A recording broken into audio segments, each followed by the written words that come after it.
Muy buenas a cada uno de ustedes. Gracias por estar en contacto una vez más con este subprograma Explorando el Apocalipsis, en lo que es las estructuras proféticas que estamos revisando las 7 iglesias.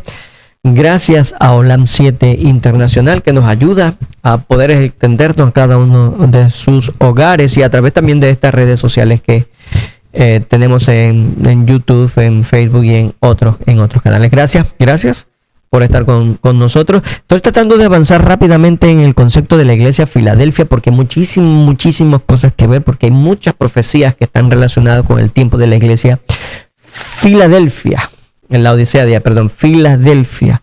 Así que venimos ya de 6 videos que estamos llevando a cabo. Todavía nos falta otros pocos por abarcar. Así que le pido paciencia y le pido pues que se llenen de ganas para poder entender las profecías. Gracias una vez más. Le voy a pedir a cada uno de ustedes que sean conmigo en esta oración. Amantísimo Padre que mora en la altura de los cielos, Señor, queremos darte las gracias por permitirnos poder estudiar, por ese ánimo que nos das, el de repasar tu historia a través de Apocalipsis, y que podamos ir entendiendo los eventos proféticos que nos van relacionando la segunda venida que vas a tener a este mundo, donde nos vas a llevar a todos nosotros a estar contigo en el cielo, donde vamos a vivir en paz y sobre todo muy lejos de la tentación. Gracias, Señor, por tu gran amor, tu misericordia y por ayudarnos a querer estudiar estos grandes temas en Cristo Jesús. Amén. Bueno, como les decía, hermano, el 7º video de la iglesia Filadelfia, ya estábamos hablando acerca de la Revolución Francesa. Para los que nos sintonizan por primera vez en este programa, el programa anterior estuvo muy interesante porque estábamos definiendo que en la puerta abierta está la relación profética de la primera venida de Cristo Jesús, porque se abrió una puerta, el cielo fue abierto a los israelitas en el tiempo de Cristo Jesús, y esto hubo una serie de acontecimientos proféticos que sucedieron: la estrella en Belén, los magos del oriente que llegaron, la matanza de los niños por parte de Herodes, y los acontecimientos como por el ángel que se le apareció al lado derecho del altar cuando el papá de Juan el Bautista quedó mudo, y que justo en el nacimiento de Juan el Bautista entonces él recobró el habla, y esto fue una de las señales que anticipaban ya la venida de Cristo Jesús. Aparte de que el conocimiento profético a través de los profetas y de Moisés y los cálculos de los periodos proféticos eran importantísimos para aquel entonces entender, para poder saber quién era el Mesías, porque tenías dos partes. Uno decían, por ejemplo, los fariseos, los saduceos y los administradores del templo decían que ese Jesús que hacía milagros lo hacía en nombre de Belcebú, lo hacía en nombre de Satanás, y que encontraban contrariedades en su vida, e incluso le empañaban su reputación al decir que mira, nació de una mujer. ¿Qué hubiera pasado si hubiera sido nuestro tiempo? Hubiéramos creído que una mujer podría haber tenido un niño de forma que un hombre, no hubiese acostado con ella. Imagínense, en aquel tiempo el creer en Jesús fue algo muy difícil, que solamente el estudio de las profecías, el conteo del tiempo y el reconocimiento de las señales con humildad y muchísima oración podría ayudarlo a entender si esa persona que estaban hablando, que hacía milagros, realmente era el Mesías que proféticamente establecido, a diferencia pues de lo que decían los demás. Así, estamos en la misma situación, estamos hoy aquí. Hoy les estoy planteando a ustedes un esquema donde muestro el cumplimiento de las profecías en relación a la segunda venida de Cristo Jesús. Y usted podrá decir, bueno, yo no creo lo que el hermano diga. Incluso hasta algunos ya habrán salido de este video, o ya no quieren escuchar este video o este programa que se está realizando porque no lo creen. Dicen, no, yo no creo en eso. No, eso no es así. Pues tenemos la misma condición, ¿ok? Donde solamente la humildad sencilla a través de la oración y el estudio de las profecías podrían ayudarnos a entender si lo que el hermano hoy en día aquí está hablando y es verdad o es falso. ¿Me entienden? Estamos en la misma posición. Yo estoy estableciendo que la venida de Cristo Jesús, la segunda venida de Cristo Jesús está relacionada con un terremoto que sucedió en 1755, el terremoto de Lisboa, y que está relacionado muy intrínsecamente con la Revolución Francesa, que hizo una guerra a Dios. No fue una guerra a la Iglesia Católica, tratando de eliminarla por completo, y sobre todo su relación con la monarquía y su poder geopolítico, sino el concepto de Dios mismo. Hubo una lucha directa con Dios mismo, y estoy diciendo ahora que eso se describe en Apocalipsis, el capítulo 11, justo después del cumplimiento de ese tiempo donde los gentiles iban a pisotear el santuario, en la parte del atrio, que simbólicamente representa a la tierra, ¿ok? Así que lo que pisotea este cuerno pequeño de Daniel 7, es a la tierra, la pisotea, y lo podemos ver que el dominio geopolítico que tuvo el Vaticano fue algo pues que abarcaba al mundo conocido en aquel entonces, excepto uno que apenas iban a conocer. Acuérdense que en el año 1492 comienza a establecerse la nueva tierra, la tierra de América, donde el pueblo de Dios huyó a las persecuciones papales. Recuerdan la historia de los Estados Unidos del Mayflower, y esa primera ciudad que se estableció en ese territorio de Norteamérica, donde los peregrinos huían de la persecución papal y sobre todo de Inglaterra.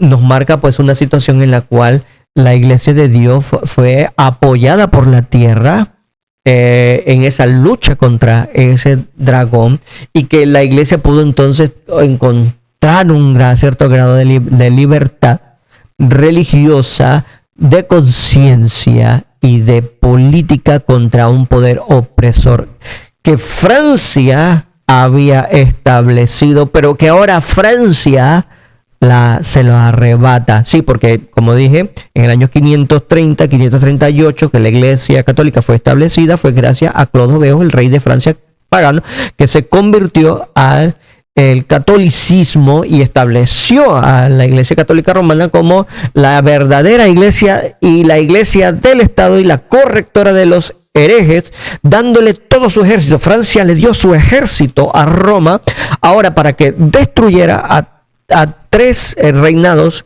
que combatían con las doctrinas establecidas por el catolicismo, y mucho con respecto a la definición de Dios y de Jesús, que fue el arrianismo. Así que hubo tres poderes, tres reinados seculares: los bárbaros, los godos, los ostrogodos, visigodos, ostrogodos.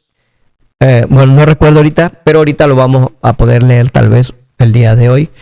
Estos tres poderes en la historia fueron derribados, fueron destruidos por el ejército francés, apoyando a la Iglesia Católica, o sea, dando estas las órdenes, ¿okay?, de que era necesario de que estos tres poderes fueran derribados porque combatían con esas doctrinas, esos conceptos religiosos que la Iglesia Católica tenía. Ok, bueno, esto es historia, esto es un poquitito de historia. Solamente estoy marcando aquí la parte más importante: es que la Revolución Francesa tuvo un acontecimiento que todos debemos de entender, y que eso fue en 1798, y que esa historia específica es la que debería llevarnos a la reflexión, porque la Revolución Francesa combatió no solamente con la Iglesia, sino que combatió con Dios, quitó el poder geopolítico que tenía la Iglesia Católica, y destituyó a un papa al exilio, encarcelamiento que posteriormente condujo a su muerte, dando por terminado el periodo de tiempo establecido proféticamente a este imperio romano en su fase de cristiano semiconvertido al cristianismo, un paganismo semiconvertido al cristianismo. Y eso lo estuvimos viendo en nuestro tablero, y habíamos dicho que ese poder secular, Roma papal, pues gobernó ese periodo de tiempo, y que la Revolución Francesa, ahora en 1798, cuando Napoleón Bonaparte envió a un capitán, a Berthier. Ese capitán Berthier, usted lo pueden buscar, yo voy a leer solamente aquí un pequeño resumen chiquitico de Berthier, y el resto lo va a leer usted. y Berthier fue el que hizo dio el cumplimiento de esta profecía. Vamos a buscarlo.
Sobre esta profecía nos lo está diciendo ahí mismo en el capítulo 13 de Apocalipsis. Recuerde, vamos a leer capítulo 13 de Apocalipsis. El capítulo 13 de Apocalipsis.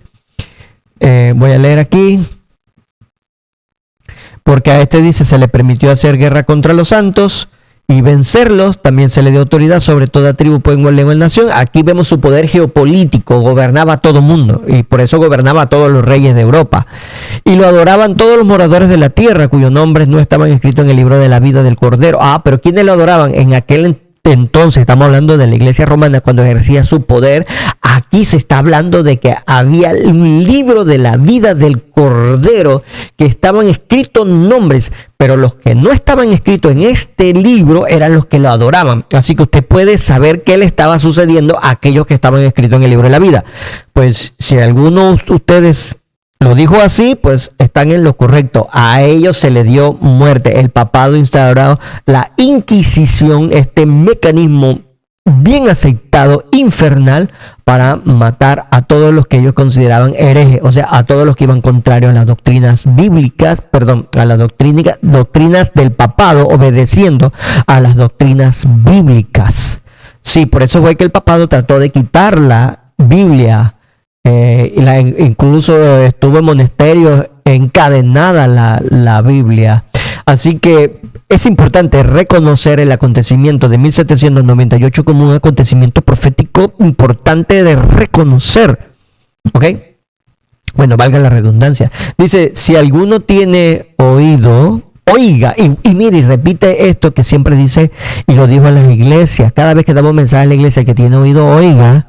Yo había establecido en los principios de estos programas, de esta estructura que estamos revisando, lo que significaba oír y oiga, porque tiene que haber un entendimiento. Jesús lo dijo, el que lee y entienda, tiene que haber un entendimiento sobre esto, el que esté atento, y había dicho cómo eran las condiciones, el que estaba orando y estaba velando es el que puede saber lo que significa. Bueno, Dios dijo esto, El que tiene oído oiga, o sea, el que tiene capacidad espiritual para entender el acontecimiento profético, vea este acontecimiento. Si alguno lleva en cautividad, va en cautividad. Si alguno mata a espada debe ser muerto. Aquí está la paciencia y la fe de los santos. Pues digo que el acontecimiento que se produjo fue este donde Berthier toma al Papa Pío VI, se lo lleva en cautividad, así como llevó a cautivos a millones de personas en la Inquisición, así el papado también tenía que sufrir la misma suerte, y así como hizo morir a muchos a través de la hoguera, o de los diferentes mecanismos de muerte que ellos tenían, así el Papa también había de morir un año después de que el general Berthier había tomado la sede pontificia y había declarado esto: toda autoridad temporal que emane del antiguo gobierno del Papa ha de ser suprimida, y no ha de volver a ejercer ninguna función semejante. Así que aquí tenemos el acontecimiento que todos tienen que comprender, la Revolución Francesa. Pero esta guerra no solamente fue contra el catolicismo, como habíamos dicho, sino que también había sido contra la Biblia misma. Y esta Biblia eran los dos testigos que habla Apocalipsis 11, el versículo 3. Eran los dos testigos que son los dos olivos, donde emana el aceite de Dios, que significa el Espíritu Santo. Pues el Espíritu Santo es el que da el entendimiento a la palabra de Dios, y en estos dos testigos está refiriéndose al Viejo Testamento tanto como el Nuevo Testamento, y que estos son la lumbrera que alumbra nuestros pies, como dice el salmista. Así que estamos muy de acuerdo, todos estamos muy de acuerdo. Aquí no hay mucho que debatir. Los dos testigos significan el Viejo Testamento y el Nuevo Testamento.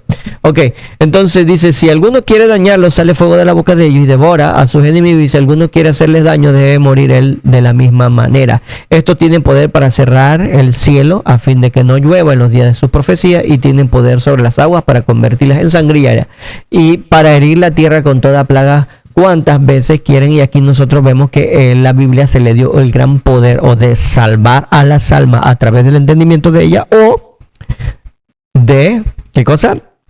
De destruirlas como consecuencia de su pecado, de el desafiar la autoridad de Dios. Y esto es lo que estuvo sucediendo en el tiempo de la Revolución Francesa, con todo su ateísmo, con todas sus filosofías deístas. De hecho, en esta etapa surgieron muchas sociedades secretas.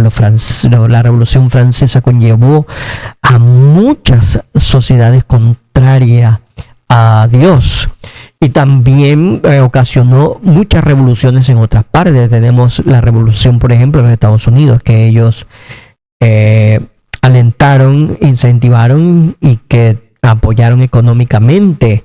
Esa revolución pues llevó también a la revolución bolchevique en Rusia, donde acabaron también con la monarquía, así como en Estados Unidos pues quitó la monarquía inglesa en los Estados americanos. Así también la Revolución Francesa influyó a que se destituyeran los monarcas de Pedro el Grande, por ejemplo, en adelante, allí de la historia rusa, o la historia que llevó a la formación de la Unión Soviética, y ahí de la Unión Soviética en su guerra directa contra el catolicismo, porque esta era atea, pues iba contraria al catolicismo. O sea, la Revolución Francesa se extendió y fue exportada a otros países. Aquí en Latinoamérica tenemos la revolución que llevó al establecimiento de la Cuba que hoy nosotros conocemos, a la Venezuela que hoy nosotros conocemos. Yo quiero que ustedes entiendan esto. O sea, esto es un aspecto geopolítico muy importante que sacudió todos los sistemas existentes desde aquel entonces, y que sigue haciéndolo hoy en día, y todavía existen los vestigios de esa Revolución Francesa, y personas que se levantan hablando de la revolución. ¿Me entienden?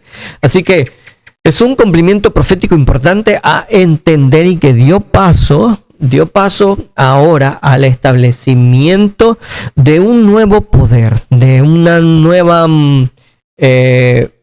sistema político gobernante en el mundo, ¿ok?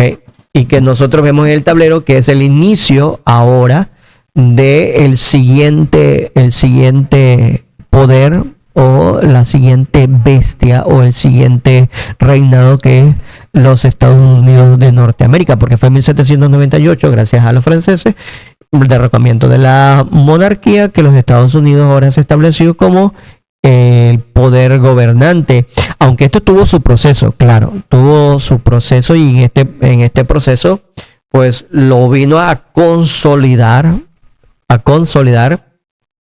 cuando ella ganó esas dos guerras que se dieron para los tiempos de la Guerra Mundial, de la Segunda Guerra Mundial, donde los Estados Unidos participó de manera directa y donde venció no solamente a los japoneses en Asia, sino que también venció a Alemania en Europa y se estableció bases militares por todas partes, y donde su industria llevó a alcanzar el poder armamentístico, con aviones avanzados, con barcos avanzados, con tecnología avanzada y con armas avanzadas como fue la bomba atómica.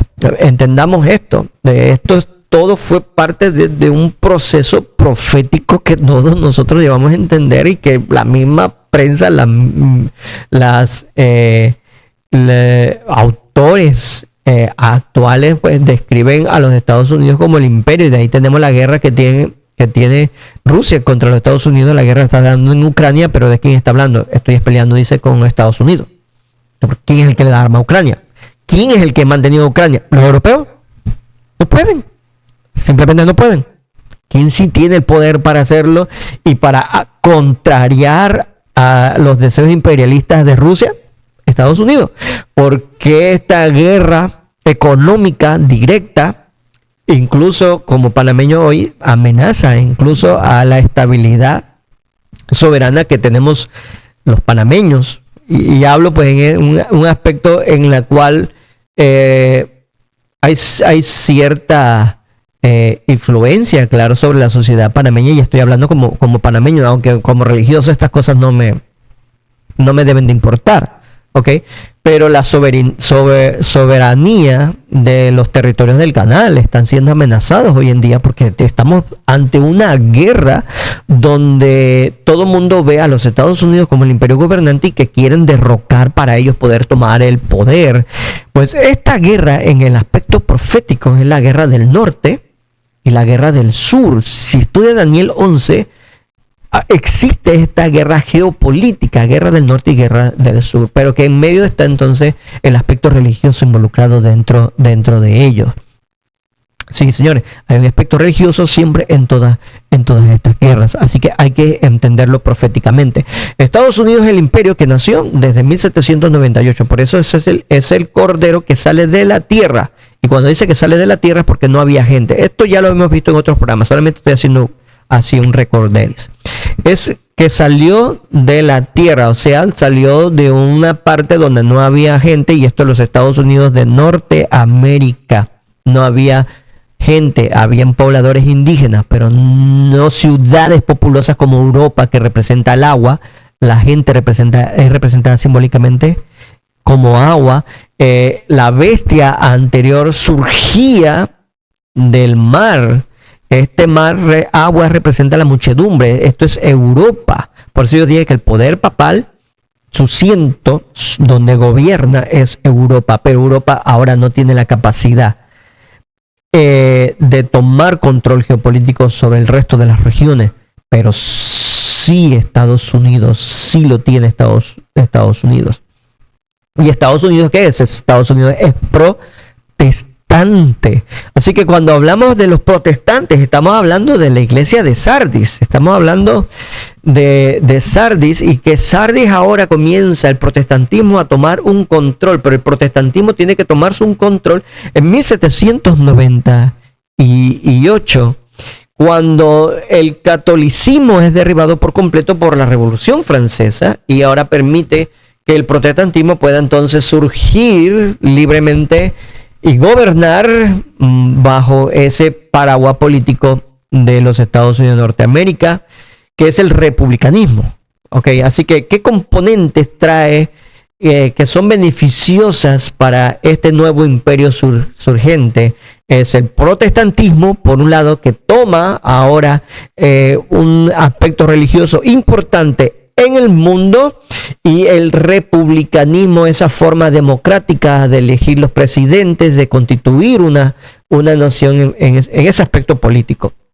Algunos tendrán más conocimiento que yo en este aspecto, pero esto es lo que logro entender acerca de la Constitución de los Estados Unidos de Norteamérica en su aspecto tanto religioso como político, en la cual ahora no hay una combinación de iglesia y Estado, y esta combinación le hace tener entonces un balance en cierta forma, cumple con los principios cristianos que le dan prosperidad a la nación, y por otro lado también le da al pueblo a tomar las riendas de la conducción de un país a través de sus legisladores por medio de las votaciones democráticas. ¿Me entienden?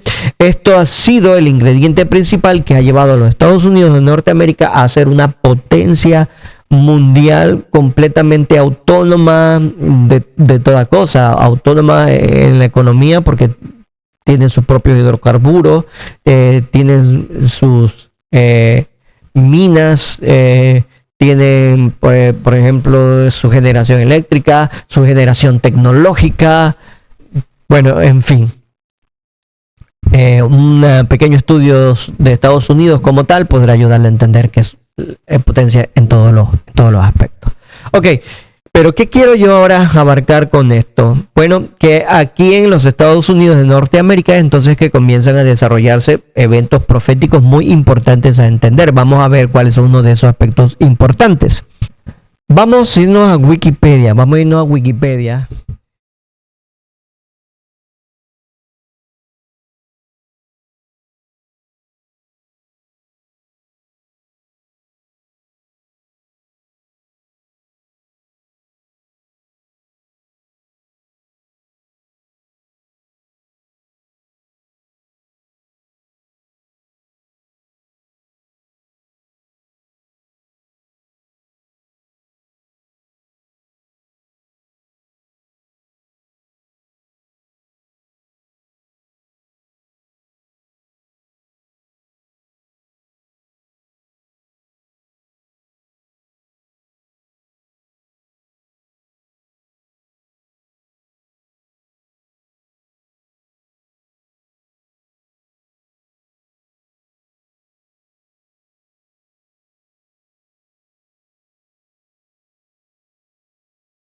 ¿Están entendiendo? Los animales estaban pensando que había oscurecido y claro, como las gallinas, ¿no? Ya iban a sus árboles, así como sucedió una vez, no me acuerdo en qué año fue, donde aquí en Panamá se dio un gran eclipse solar, prácticamente a pleno mediodía, se dio un gran eclipse y la verdad que fue algo asombroso, de verdad como se oscureció, aunque fue rápido, pero se oscureció y los gallos ya estaban cantando, kikiriki, y las gallinas estaban subiendo al patio. Después cuando ellos ven que volvió la luz, pues se bajan de los árboles y siguieron comiendo.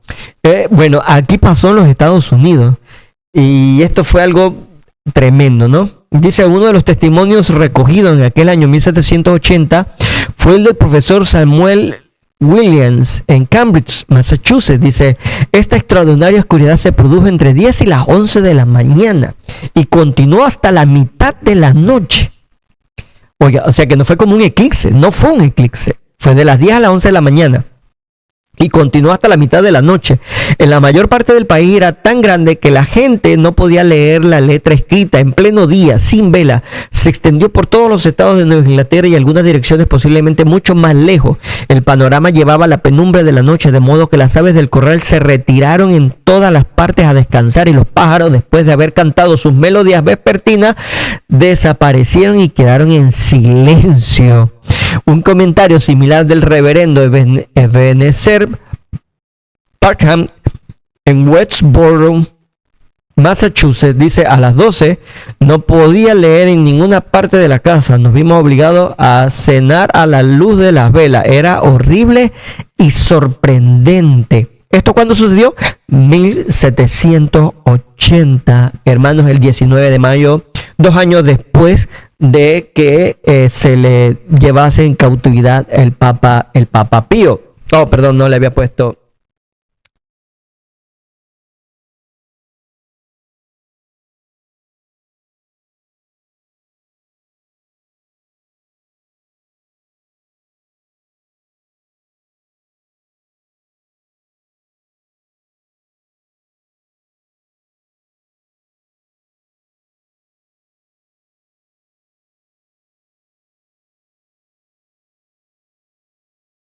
En Apocalipsis, en el capítulo 6, vamos a decir, vamos nuevamente, perdón, vamos aquí a Apocalipsis, en el capítulo 6, recuerden de los sellos, estamos en el sexto sello. Ya habíamos dicho que el sexto sello hubo un gran terremoto y dijimos que era 1755. Dice, miré cuando abrió el sexto sello y aquí hubo un gran terremoto y el sol se puso negro como tela de silicio. Aquí lo estamos viendo, el sol se puso negro como tela de silicio. No fue un eclipse solar. Hay algunos tal vez que están esperando eclipses solares o algo así. No fue un eclipse solar. Fue un día totalmente oscuro que hoy en día es inexplicable. Así que después de un gran terremoto, así después que el sol se puso de negro, también debió haber habido una luna que se volvió toda como de sangre y las estrellas del cielo cayeron sobre la tierra como la higuera deja caer a sus hijos cuando es sacudida por un fuerte viento. Así que tuvo que haber estos otros acontecimientos y vamos a ver si estos acontecimientos se dieron. Ahora vamos a buscar, aquí hay una página.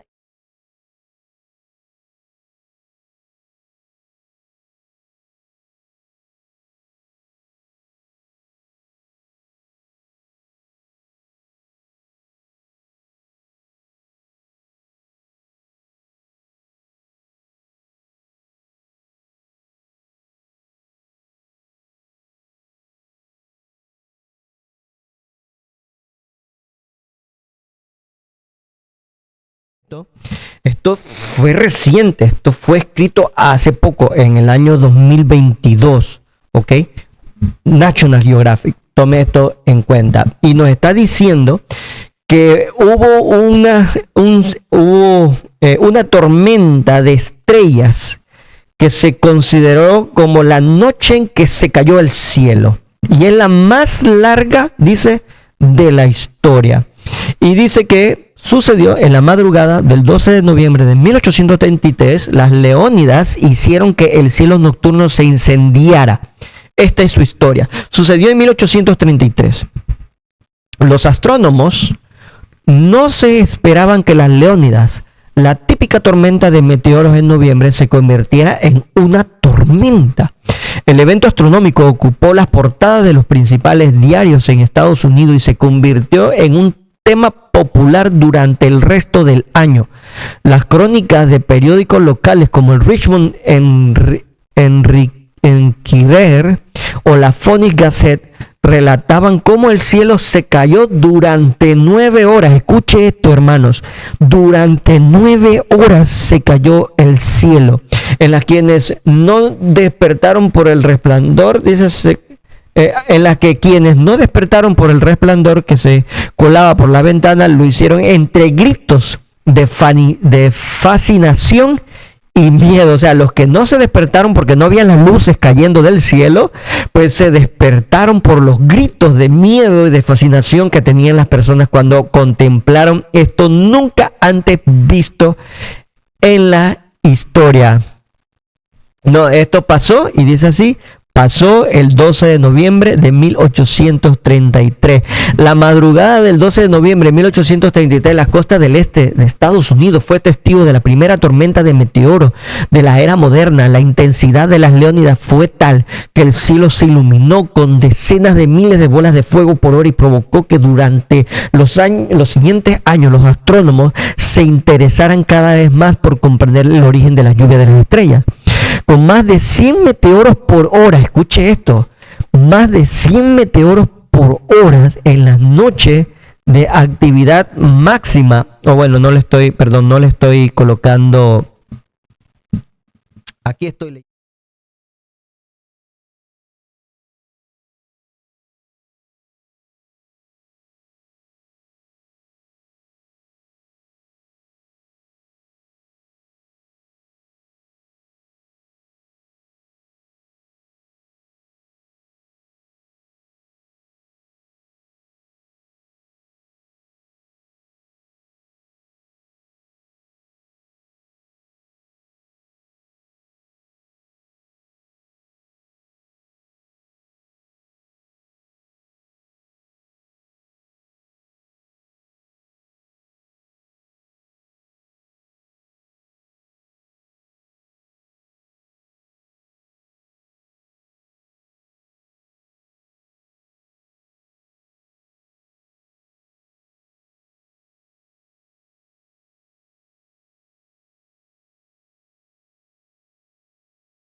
Claramente que después del terremoto iba a venir no solamente el oscurecimiento del sol, asumo también que hubo una luna en ese tiempo, una luna de sangre para ese tiempo, pero lo más increíble de todo fue que el oscurecimiento del sol no fue porque el sol tuvo un eclipse, fue porque hubo un oscurecimiento inexplicable que tratan de decir que fue el humo de incendio de días anteriores. pero dice aquí que no es algo corroborable, que no se puede comprobar científicamente. Fue algo inexplicable y que entrañó un valor religioso importantísimo. ¿Por qué?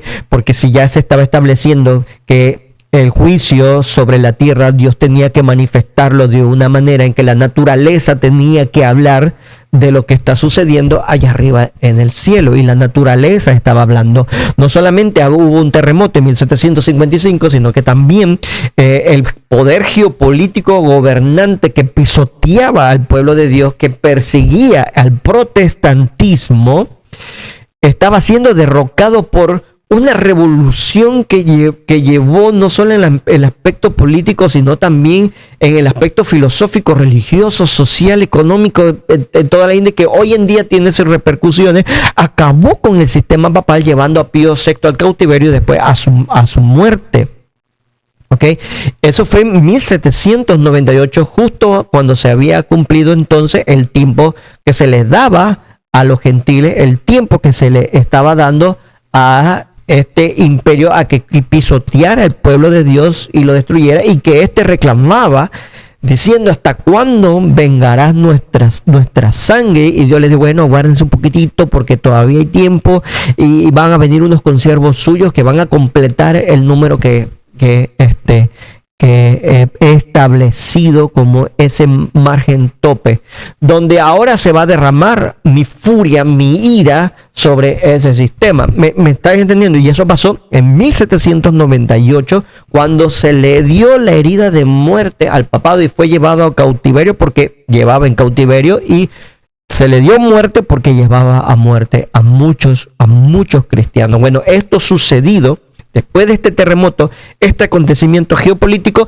también hubo sucedido de una noche tremenda que nadie puede explicar, y también de una lluvia de estrellas, como dice ahí en ese mensaje de este capítulo 6, dice: y que la luna se envolvió toda como sangre, y las estrellas del cielo cayeron sobre la tierra como la higuera echa sus higos cuando es sacudida por un fuerte viento. Ahí vemos entonces que en ese periodo se establece entonces el juicio de Dios, que ahora Apocalipsis nos lo dice muy claramente. Y recuerde que estamos hablando ahora, Apocalipsis nos lo está marcando muy claramente ahora en Apocalipsis 14. Nos lo muestra muy claramente. Bueno, y lo hemos leído miles de veces, ¿ok? Pero hay que repetir. Porque dice así: vi volar en medio del cielo, dice en el capítulo 13. Ok, se me fue, perdón. 14, estamos en 14. Perdón, hermanos, se me fue. Ay, yo no sé por qué se me va. El capítulo 14 dice: después miré, en el versículo 1, y aquí el Cordero estaba de pie sobre el monte Sión, y con él 144,000. Tenían el nombre de él y de su padre escrito en la frente. Ok, bueno, era después acá. Versículo 6, perdón. Vi volar por medio del cielo otro ángel que tenía el evangelio eterno para predicarlo a los moradores de la tierra, a toda nación, tribu, lengua y pueblo, diciendo a gran voz: temed a Dios y dadle gloria, porque la hora de su juicio ha llegado, y adorar al que hizo el cielo, la tierra y el mar y las fuentes de las aguas. Ok, aquí vemos el establecimiento del juicio de Dios, la hora de su juicio, pero como dije, estoy haciendo una relación profética aquí con muchos pasajes bíblicos que podría usted decir: bueno, yo no le veo la relación, no le veo. Podrá usted decirlo, podrá usted dudar lo que yo estoy diciendo aquí, pero lo que sí es seguro, que he querido establecer desde un principio, es que usted debe estudiar por sí mismo. Usted ahora debe, igual que Natanael, debajo de la higuera, ver lo que dice la Biblia con referente a esto, ver lo que dice las profecías con referencia especial Daniel y Apocalipsis, con mucha humildad, con mucha sencillez, dudando incluso de esos conceptos que ya ha tenido, porque puede ser que esos conceptos que ha tenido lo ha heredado de falsas interpretaciones de doctrinas o mandamientos de hombres que han llenado de confusión a la tierra con sus doctrinas y que no establecen de forma precisa y segura estos acontecimientos proféticos, y usted puede estar ahora rivalizando con la interpretación real que Dios ha querido establecer, ¿ok? Le estoy diciendo esto porque existía la misma duda en los tiempos de Cristo Jesús, y Natanael veía simplemente dificultades difíciles de entender, como por ejemplo si Cristo, ese Mesías, había nacido en Nazaret. Qué bueno puede salir de Nazaret, qué de bueno puede salir de Panamá, qué lugar puede salir cualquiera persona que esté escuchando y que esté escuchando la misma cosa que yo hoy día yo estoy hablando, porque no soy el único que habla de estas cosas. Hay muchos otros también que la están predicando. Entonces, podría usted colocar en duda lo que hoy se está estableciendo aquí por esos prejuicios que estaba teniendo. Yo quiero que entienda eso, porque esto es importante. El estudio de las profecías, pues, abarca el que usted discipline su mente y discipline a sí mismo, porque usted podría ser un laodicense, escúcheme esto, un laodicense cuyos pensamientos los lleven a pensar de que ya no necesita entender absolutamente nada, que tiene todo lo que necesita saber, que es rico espiritualmente y que no interesa estas nuevas interpretaciones proféticas que está escuchando tal vez ahora. Puede decir que usted tenga todo lo necesario, pero la relación que yo hago ahora con la iglesia de Filadelfia, con la iglesia de la Odisea, es que la Odisea pretende tener esa ganancia espiritual, mientras que Filadelfia realmente la poseía, pero no se enorgullecía o no se enaltecía y no se mostraba como tal. Dios mismo le dice: oye, tienes una corona ganada, reténtela para que no la te quiten, porque ellos veían su debilidad, ellos veían su incapacidad, su falta de fortaleza, pero Dios era el que los ayudaba a que pudieran permanecer firmes, porque le dijo: por cuanto has guardado mi palabra, yo te guardaré de la hora de la prueba que ha de venir sobre todo el mundo. Ahí vemos entonces el poder de Dios ayudando en la flaqueza humana a poder sostener lo que por sí mismo como humano no puede sostener. Ven la ayuda que Dios está dando y ofreciendo ahí a los filadelfos, pero a los laodicenses les está diciendo: por cuanto estás en esta condición, dice, yo estoy a punto de vomitarte de mi boca. Dice el versículo 15: conozco tus obras, que no eres ni frío ni caliente. Ojalá fuese frío o caliente, o sea, que estuviera en alguno de los dos extremos. Porque eres tibio, ni frío ni caliente, estoy por vomitarte de mi boca. Por tanto, dice, te aconsejo que de mí compres oro refinado en fuego, para que seas rico, vestidos blancos para cubrir la vergüenza de tu desnudez, y colirio para ungir, dice, así tus ojos y puedas ver, o sea, que puedas ver la condición en la que tú te encuentres. Así la condición de la iglesia de la Laodicense es la condición en la que nos encontramos todos. Tal vez usted piense ahora: bueno, sí, yo comparto los mismos conceptos proféticos que usted comparte, querido hermano, pero mi actitud o nuestras actitudes pueden ser similares, porque igual yo en esta condición podría decir: bueno, yo siento que he aprendido bastante, pero puede estar pero muy equivocado al respecto. ¿Me entiende? O sea, todos estamos en la misma posición, lo que quiero decir. Todos estamos en la misma posición.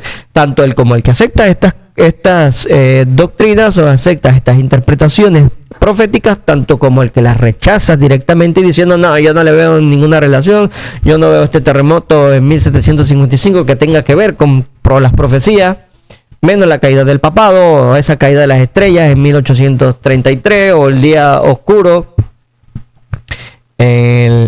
Bueno, eso fue en 1790, no, 1800. 1800. Bueno, ya se me fue. Perdón, hermano. A ver.